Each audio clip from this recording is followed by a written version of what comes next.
Aloha e komamai. Welcome to the Inner Peace Session 7. We're very excited today to have again Dr. Daiho Saito. He's a reverend in the Nichiren Buddhist training, and also he was our speaker from Session 4 in Addressing Fear. So we're so glad again. Saito Sensei, yoroshiku onegai itashimasu. よろしくお願いいたします。Thank you so much. So I'm going to hand over our session to, in terms of addressing grief and the soul and spirit. That's our session 7 for today. Thank you. それでは始めたいと思います。どうぞよろしくお願いいたします。I'm very happy to meet you again. The theme of this time is grief. Grief is a word that indicates deep sorrow and anguish. According to Susumu Shimazono, Professor Emeritus of the Tokyo University and Director the Grief Care Institute at Sophia University, we tend to think that grief is painful and we want to get rid of it as soon as possible. But even if we think so, it will not go away. Death and the grief of death itself do not disappear. The only thing that will change is the way we are with our grief.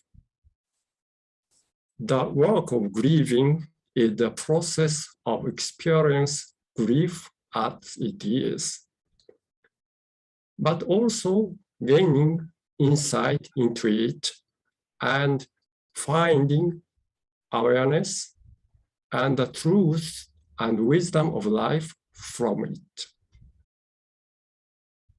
The emotion of grief itself exists in elephants and gorillas, but only human beings are capable of transforming it into a great work of art, a way of life for individuals and a culture among humans.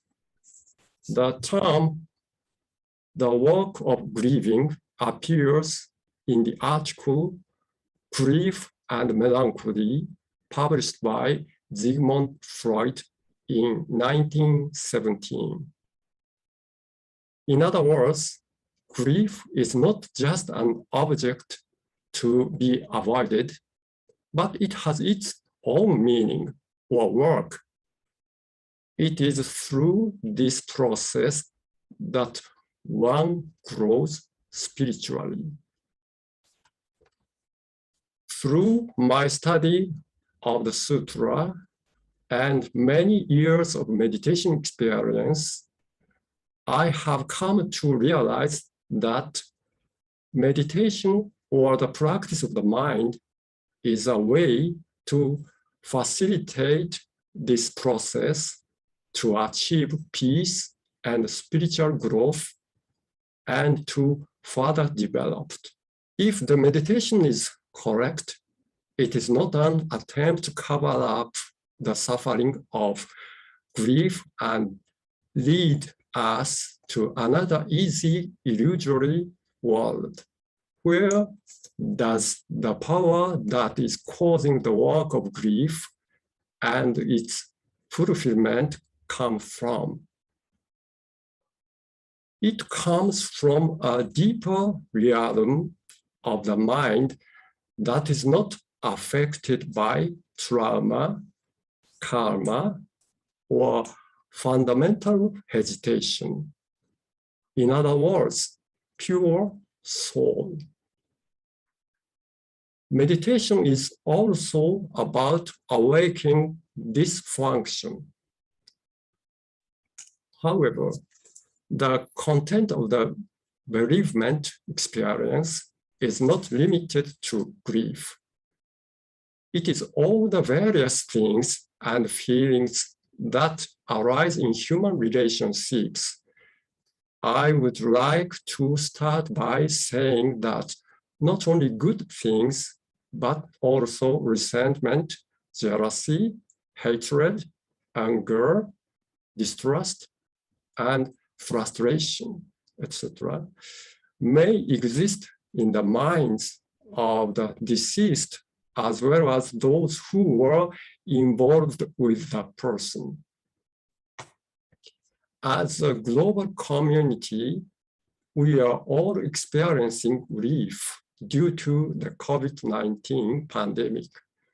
Millions and millions of people are suffering from the loss of their loved ones, friends, co-workers, neighbors, and many have not been able to say farewell or be with them in their deathbed. We are also grieving due to our forced isolation during the pandemic lockdown. Though these times, which we have never experienced in the history of our planet. The reason why I say this is because if a person were to master this, they would gain the very essence of life, death and the grief of death. Here, this time, I would like to say something in particular. It is about funerals and memorial service, which are almost always held after a person's death, regardless of whether it is ancient or modern, East or West. The true meaning of this ritual event is that it is not only to comfort the spirits of deceased and to provide grief care for the family members of the bereaved, but also to purify all the magnificent memories, for example, resentment, hatred, guilt, sorrow, distrust, hatred, engraved in the mind of all people who are involved in the life of the deceased, and to remind each other of the incomparable preciousness of the deceased. To achieve such a purification of everyone's mind is not something that even the best of people can do on their own. So the monks do this through the infinite power of the sutras or dharma. Even if we hate each other in daily life, on this occasion, we put our palm together and bow deeply to the deceased and pray for their soul. It is a way to express in our heart and attitude that the existence of the person is precious. It is also an act of the person praying to purify and transcend and all pent-up emotions of his or her life. If we could do this while he was still alive, or relationships and society would change for the better, much, much better. Since the death of Jesus Christ, Buddha, Gandhi, and Martin Luther King, people are deeply aware of their greatness and remember their words and deeds. Why? We live in an age where we can learn about the achievements of the greats of the past in history, psychology, and many other fields. So we must be able to move beyond that state. This great cultural system, which has been built up over a long period of time by the people of the past due to their lack of awareness of its importance, has easily collapsed and is on the verge of decline due to the recent leverage of economic supremacy, individualism, etc. It is as if all the buildings in the city are being destroyed and washed away by a massive tsunami. Not taking care of this will eventually lead to the loss of one's dignity or spirit and the mechanism to support it. When we truly face death, we learn the essential of life. What we have heard here is not just personal grief and recovery work. It's not just about the purification of a deceased heart. Funeral rites, and not only about remembering the good feelings that arose from the relationship with the deceased, but also about purifying the memories of hatred, anger, sorrow in the hearts of everyone. For this purpose, various events are skillfully organized: sutra reading, wake, funeral, first 7 days memorial service, second 7 days memorial service, and so on. Sutra reading, preaching, sharing memories of the deceased, and learning about aspects of the deceased that the family does not know through the stories of acquaintances and other people involved. I believe that at least a similar prototype exists here in Hawaii. According to Mrs. Kaleo Pike, a native Hawaiian cultural practitioner with knowledge of burial rites, stated, traditionally, the long and larger bones would be washed, wrapped in cloth, and put in a funeral basket and buried. Their essence would steep into the ground and be embodied by the land and the people who live on the land. The whole purpose of the practice is to have these elders disintegrate naturally into our land. However, today, in every nation and region, the traditional spirit may be in danger. For example, the native Hawaiian burial rites practice was banned by the government because Westerners saw the practice as savage and unsanitary. It was made legal again in 2015. Of course, I don't mean to imply that these funerals are the only way to lead people to peace of mind. There are many ways, methods, and cultures that have been considered and constructed. What I can say now is that there are not so many systems that allow us to realize the source of human dignity at a deep level. And I am worried that they are disappearing from our modern society. On the other hand, I also believe that they are about to sprout through a door, perhaps in different from them before, as in this place with you. Let's take today's theme of grief a little further.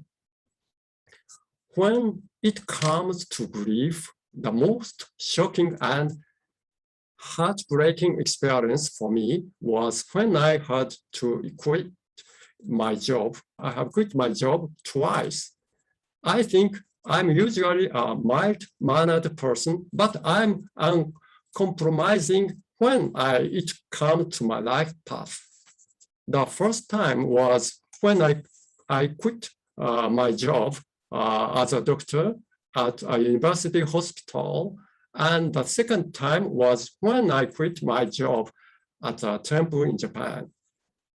These are the experiences of losing something that I have put all of my passion into. The shock of losing everything that I had built up in my life in an instant brought about mental instability and depression, which was so severe that my facial muscles stiffened and my face contorted. I felt sorry for worrying my parents during this time and was filled with anxiety about the future. How many times did I think that my life might be ruined? I was encouraged by others to smile more, and I tried to do so, but it was impossible. The people who supported me in my desperate state were those who were around me, though fewer in number, and who gently cared for me. Otherwise, I probably would have had to be admitted to or see a doctor. But I am a psychiatrist myself. So I spent my time without any medication or special rest, such as hospitalization, and I gradually regained my health. But I think it took more than 1 year for me to be in a really good state. However, in my case, it may be hard to believe, but I was able to provide counseling for people's mental, emotional, and other problems, and conduct social activities in Cambodia, even in such a state. Thanks to the support of the chanting practice, as well as the people who understood me. And it should be noted that these two experiences of loss in particular have brought me a lot of things in the following years: awareness, learning, awakening, and now I can truly say that I am glad that I had to go through the experience. If I had to pick up one realization from the experience, it would be this: even though I may have lost everything, my position and my reputation, and I may be overwhelmed with grief and anxiety, I am still alive. And that is all that matters. This inspiration gave me a sense of affirmation about my current situation and the strength to live. Perhaps it is because of this experience that I identify with the famous words of V.E. Frankl, a psychiatrist who was confined in a Nazi concentration camp and later miraculously survived. It's a Copernican shift in his thinking. He said, "We are always asking ourselves if there is any meaning to our lives. Change your way of thinking like this. Rather, we are constantly be asked by life, how do you want to live in the here and now? To answer this question with right action is what living is all about. Yeah, his writing are difficult to understand, so I decided to read by carefully following the spiritual process. This may be very rough translation. What is the right action? It is difficult to determine, but we can consider scripture, morality, and listening to the voice of the heart.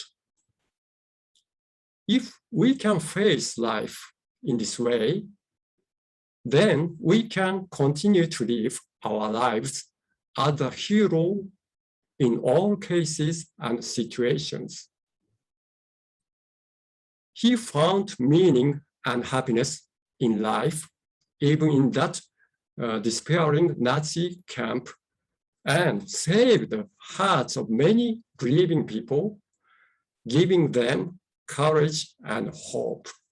His words said to have encouraged many Japanese people who lost their families, relatives, acquaintances, livelihoods, and workplaces in the 2011 Tohoku earthquake and tsunami. So many buildings are broken like this, or a city. Next. You know, she is Elizabeth Kubler-Ross. This is her grave. Please look, graduated to dance in the galaxy. Now she is dancing in the galaxy. This is a case of a dying person, but to understand the process and the difficulties involved in accepting death, psychiatrist Elizabeth Kubler-Ross, a pioneer in terminal care in recent years. This diagram shows the process of transformation of the mind of patients who has been diagnosed with a deadly disease, such as cancer, until he or she accepts death. This cycle discovered through her interviews with 1,000 or more patients who had been pronounced dead. First, denial, and next, anger and bargaining, the next, depression, and last, acceptance. Death is difficult to accept, not only for the dying person, but also for the family.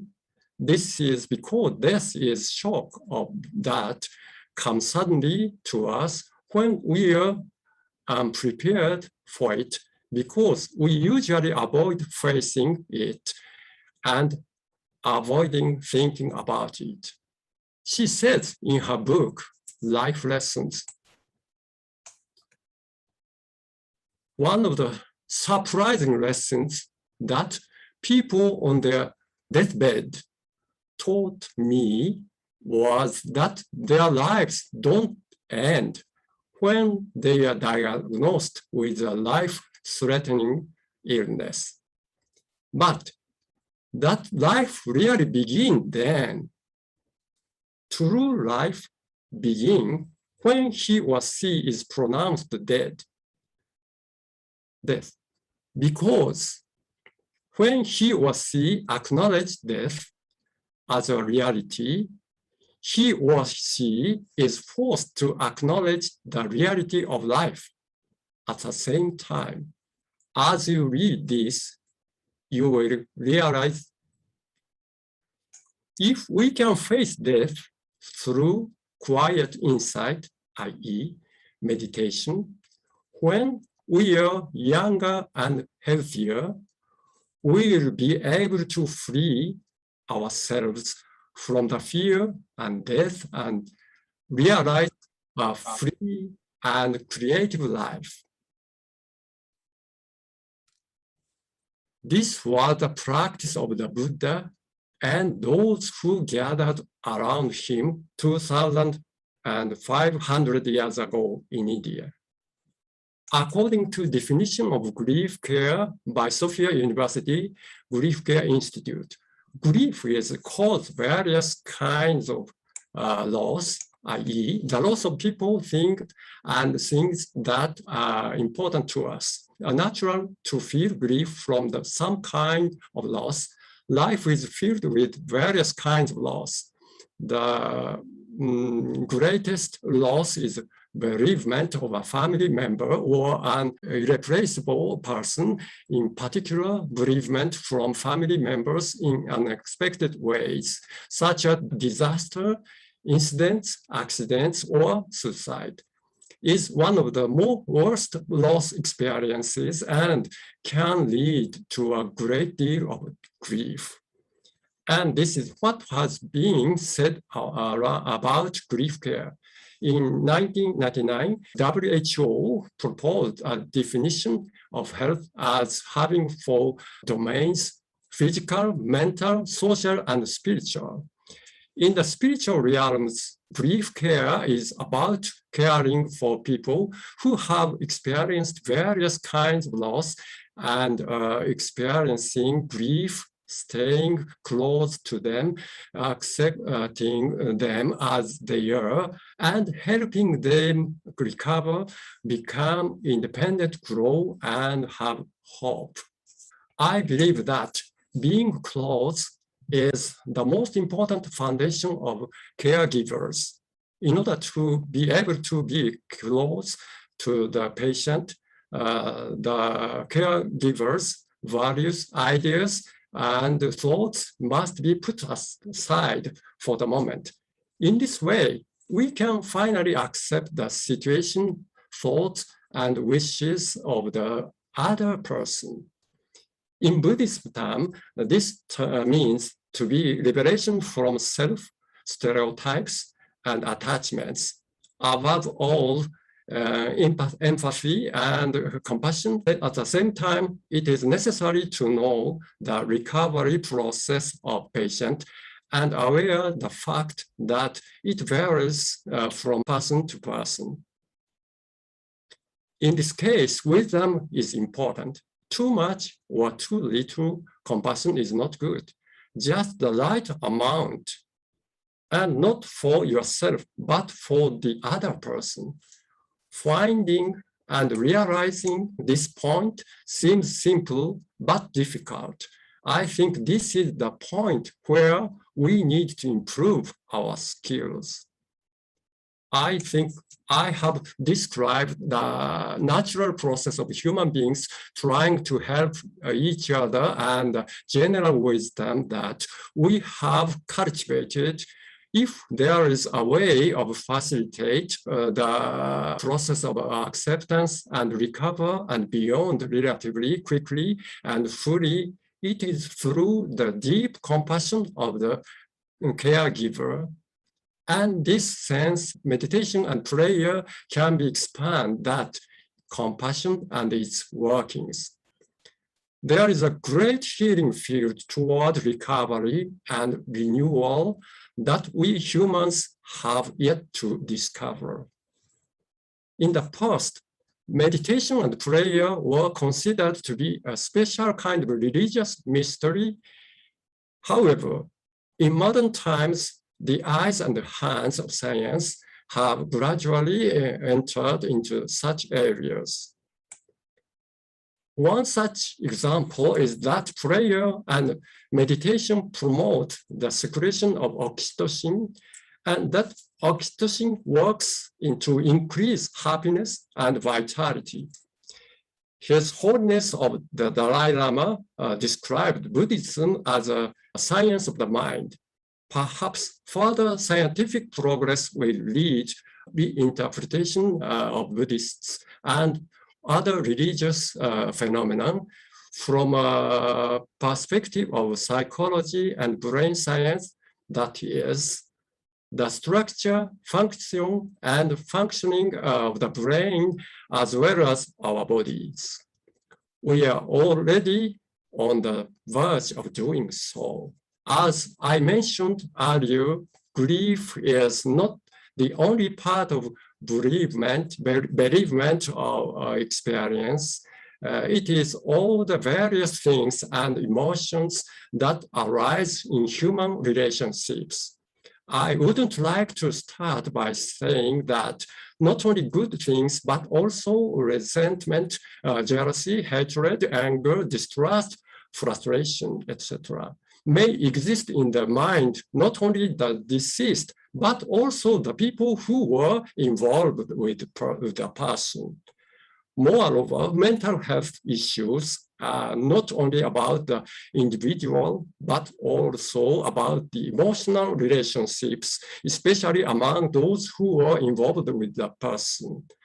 We need to think from a holistic perspective and take true care to purify and lead to peace and love.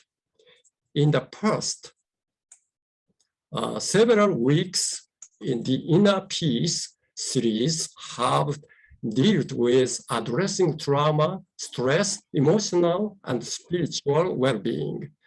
And this process addressing grief is equally important. By addressing grief, we can move forward and find ourselves in a more peaceful place in our lives.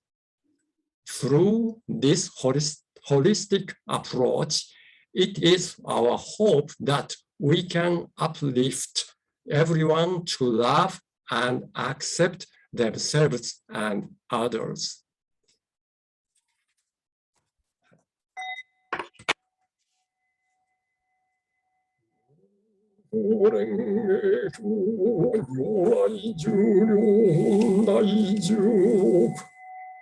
内科少々寺が指導安穏天人成就万音林衝動各種十王将宝珠竹歌衆上昇有楽昇天客天空上差衆人悪うまんなら計算物流大衆が浄土風二州県精進不職農業税出十万税商材収医薬の因縁家葬儀交付門三本小宗空の国は七力者即会見は新在死にせ枠人死修設物住無力内見物者異設物難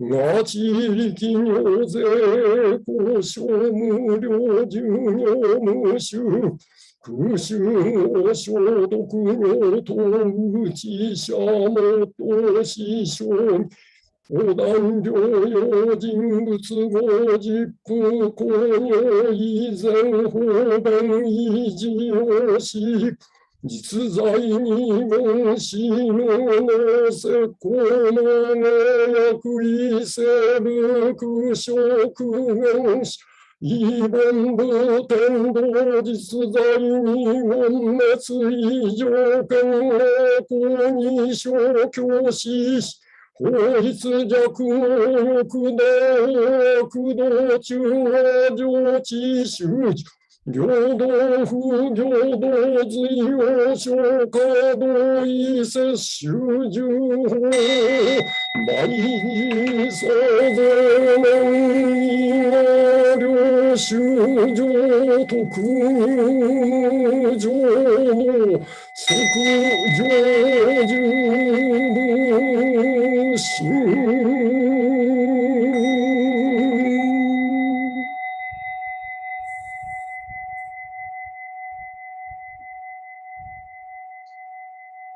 はい。ありがとうございました。Thank you so much. ありがとうございました。Okay, we have some questions, Sensei. Okay. It's also posted on the chat. So Dean-san, thank you so much for interpreting for us today. まず先生、カイラニさんからの質問ですけど、悲観というか、グリーフの、あれですか、グリーフのサイクルというか、に取り掛かっている方に、特別な、ああいう、行として、スペシャルチャントというか、があるでしょうか。行うべきことですね。そうですね。またはそういう、やっぱり悲観というグリーフにかかっている方、それなかなか脱皮できないから、そのために仏教ではそれ脱皮するためのチャントというか あるでしょうか。はい、そのためのチャント。はい。もうおそらくずっとこういうこと取り掛かっているんでしょうね。でも、はい。そうですね。何をするかということになれば、まず見守るまずはですね、あまり、仏教と言っていいのか、あまり励ますというよりは、励ますということはあまりしない方がいいということが一般的に言われている。これ仏教に限らずです。そしてそれではなくて、その方のところにさっきのように寄り添って、見守って、優しく見守って、そして彼の声を、心の悲しみの声を静かに聞いて差し上げる。もし彼が喋れないのだったら喋れなくてもいいんですよね。一緒にお茶を飲みながらでもいい。音楽を一緒に聴きませんかでもいい。それぐらいのところの彼を優しく綿でふわっと包むみたいな気持ち。ここが一番最初だと大切だと思います。わかりました。So the Reverend is saying that, when a person has grief, it is not to be so actively involved to change the grief. That would not be the Buddhist perspective, but it is to, you might say, make an acquaintance with the person, developing, a relation, keeping a relation with the person, growing a feeling of compassionately or a friendly feeling of, you might say, embracing the person. So this doesn't have to be any particular one, you might say, practice. It could be sitting and talking with the person. It could be drinking tea together, but developing this warm feeling of coming together or embracing the person is important. A follow-up question on that, or a comment, it does not mean that you have to embrace the bad behavior or the abuse if you've been in an abusive relationship or toxic relationship.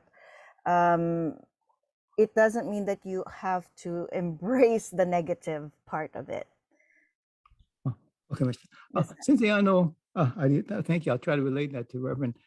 先生、人との気持ちを、人の気持ちを進むというか、ジョイ先生から、人の気持ちを進むというかですね、受け入れるというか、でもやっぱりあれですか、もし人とのそういう関わりはあんまり良くない、場合、暴力的なやっぱり人間関係とか、非常に悪い意味での人間関係の場合は、そのマイナスの行動を受け入れることではないんですねという、一応確認のようなコメントです。いや、その通りですね。その暴力とかそういうような場合ですね。はい。そうです。そういうものはやっぱりそれを受け入れてしまうということではないですね。わかりました。その通りです。Yeah, so Dr. Joy, the Reverend is saying exactly as you're saying, is not to embrace that the violence and the negativity. Yeah, so he's not when he's like embracing the person, it's not to embrace the violence and negativity, the minus aspect. Yeah, thank you. もしある方がグリーフに長い間グリーフにかかってる。でその場合はあれですか、自己して怒りまたはうつっていうかね、その長い間そういうかかってる状態であればどういうふうにそういうサイクルというかですね、その繰り返しを切れるでしょうか。そして自分を受け入れることをどういうふうにそれができるんでしょうか。はい。私のところにそういう方が結構たくさん訪れます。もう何十人というものが断ち切れない。で、いろんなことをやってくる。例えばですよ。ちょっと時間がかかりますけど、ここ、どうでしょう。例えば、要するに簡単に言えばですね、そこの、要するに、悲しみの元になった記憶、そして悲しみのまた記憶、そういったものは、私たちの脳の中に記憶としてプールされるんですね。そうするとプールされますと、その記憶の集まりみたいなものが今度はまた私たちの感情や考え方に影響を及ぼす。だから、なんていうか、なんですか、悪循環みたいなのを起こしやすい。悪循環ですね、そうですね。はい、それをちょっと理解して、その元にあるものを癒す。つまり、最初の元にある悲しみ、辛さものを癒すことができればいいわけです。で、この方法は見つかってるようでわからないというのが大きいと私は思います。というのは、様々なカウンセラー、様々なこの治療法に出会いながら薬、カウンセリング。だけどなかなかそれから抜け出られない人たちがいる。この時に、実は瞑想とか祈りというものが有効なんです。ですから私のところではいろんなそういう説明をしながら、どうしてそうなってしまうかを説明しながら、実は一番大事なここを癒すことですっていうことをはっきり申し上げて、そのためにはこの間申し上げたような私のところではその瞑想法としてチャンティング南無妙法蓮華経を一緒になって、私の聞いていただいて最初に、そしてできれば一緒になって、そしてそのことによってそこから解放されていく。そこが傷が癒されるので、そこのところが要するになんていうんですかね、それ以上うずかなくなっていく。ようなことなんですね。それが起こっている。そういう方法として祈り瞑想、そして私のところでやってるのは南無妙法蓮華経と唱えることであり、それでかなり効果があります。他ではないようなですね。はい、そんなことで。わかりました。はい。Well, thank you. ありがとうございます。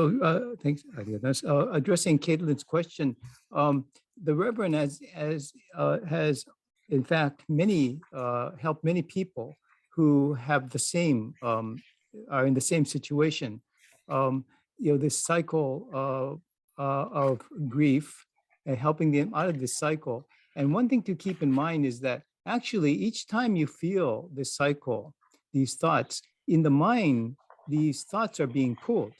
So you're feeling this because the thoughts are being pulled in the mind. So what is important is to find the way, he makes this clear, to heal this pulling of emotion.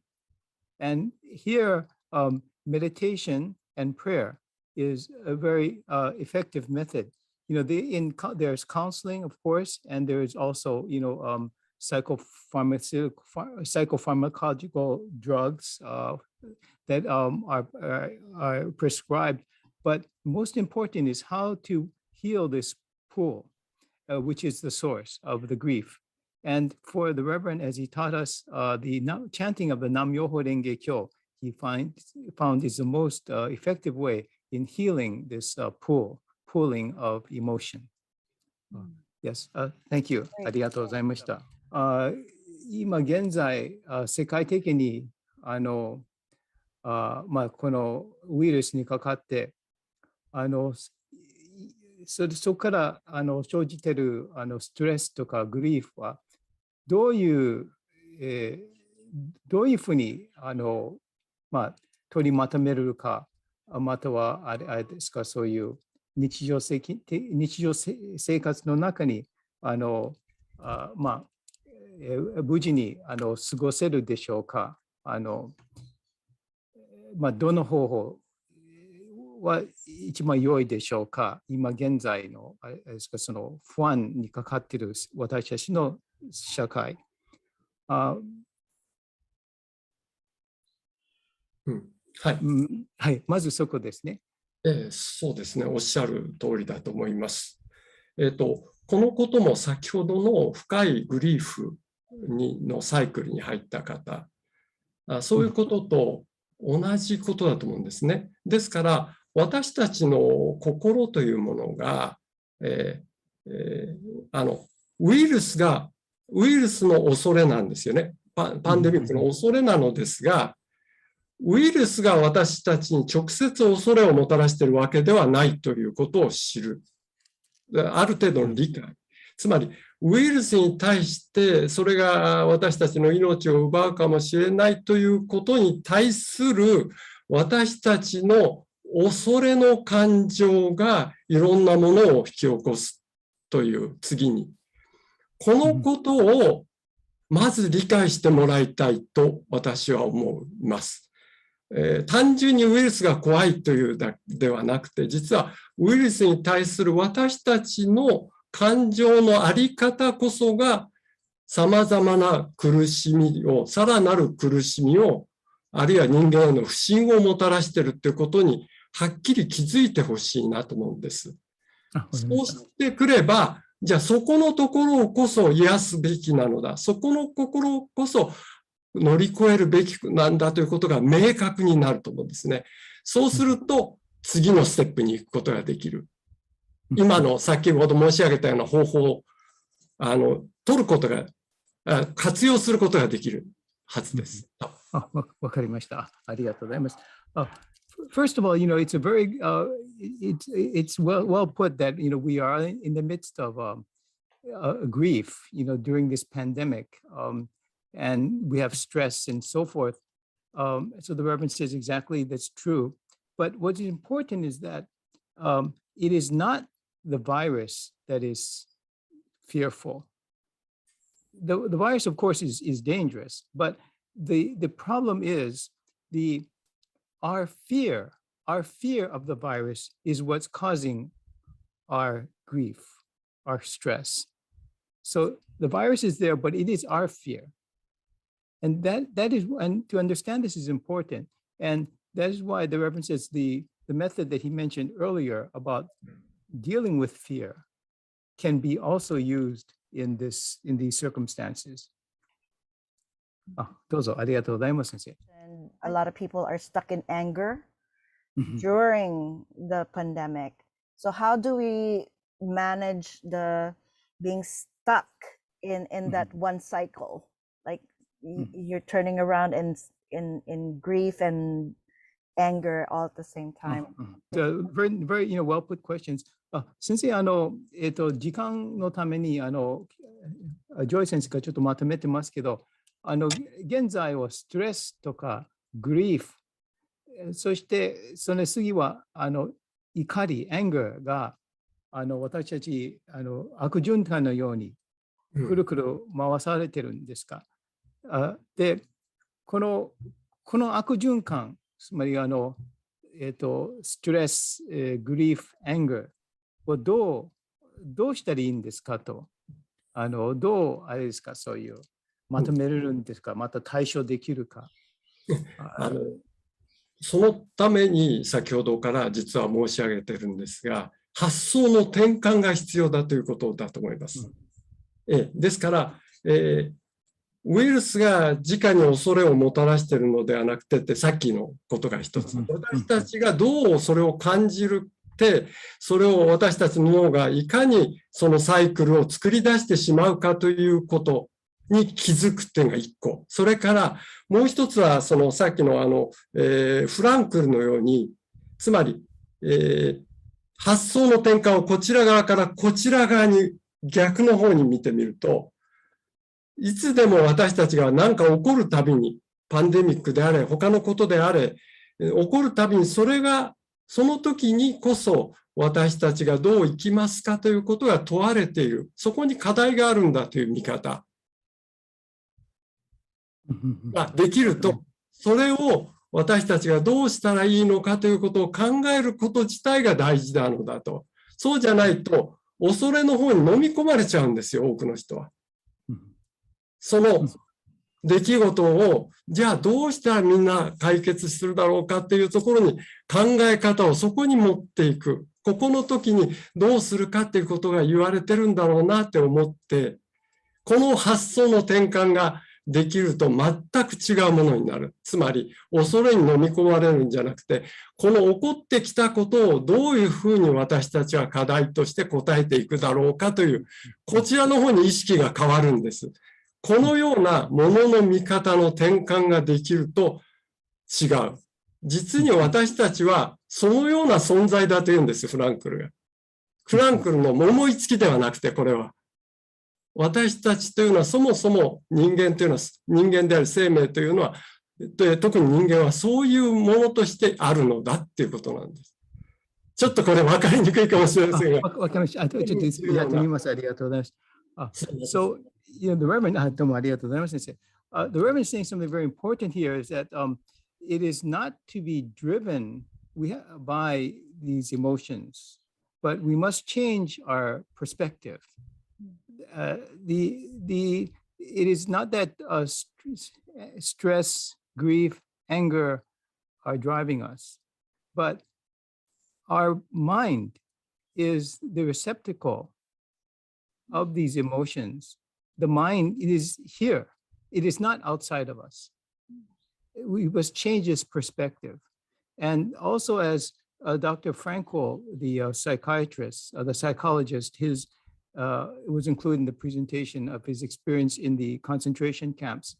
It is to change our perspective rather than being driven by emotion, but it is to ask ourselves what the emotion or what the circumstance is asking us to do, how to deal with the problem rather than to be driven by the problem. This is a very unique function that we as a living being have the ability to do, to ask or to question what the problem is, what is requiring of us, rather than, and to think about this solution in this way, rather than simply be driven by emotion. So this is a perspective to keep in mind, a very important perspective that is required. すいません。すいません。このことは私たちの特に脳の構造と機能をよく知ると、現代科学のレベルでもいいですからよく知ると分かってくるものなんです、ここ。And also, if you understand what modern science is telling us about the function of the brain, then you will understand what the Reverend is trying to tell you here, how the brain works. This is important to keep in mind as we deal with emotion. Bridget's question is that how do you know that you're making progress while grieving? Should I ask that? I'm sorry, that was a long, yeah. 先生、一部はちょっと通訳うまく伝えなかったですけど、ブリジェットさんが